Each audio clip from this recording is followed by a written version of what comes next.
السلام علیکم دوستو یہ ویڈیو ایک سوال کے جواب میں ہے، اور سوال یہ ہے کہ اگر کوئی شخص رمضان میں فوت ہوتا ہے تو کیا اسے عذاب قبر نہیں ہوتا؟ اگر کوئی انتہائی گناہگار شخص جس کی ساری زندگی گناہوں میں گزری ہو وہ رمضان میں فوت ہو جائے تو کیا اس کے ساتھ بھی یہی معاملہ ہوگا؟ تو چلیں اس کے جواب کی طرف چلتے ہیں۔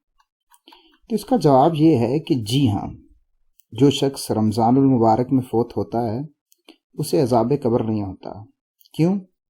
کیونکہ حدیث شریف میں ہے، حضرت انس بن مالک رضی اللہ تعالیٰ عنہ سے مروی ہے کہ رمضان کے مہینے میں میتوں سے عذاب قبر اٹھا لیا جاتا ہے۔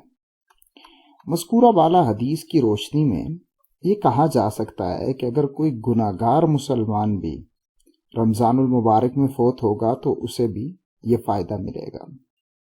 اس لیے ہمیں دعا کرنی چاہیے کہ اللہ تعالی ہمارا خاتمہ ایمان پر فرمائے اور ہمیں رمضان المبارک میں موت عطا فرمائے۔ رمضان اور روزے کے حوالے سے کوئی بھی سوال ہو تو آپ کمنٹ میں پوچھ سکتے ہیں۔ ملیں گے اگلی ویڈیو میں۔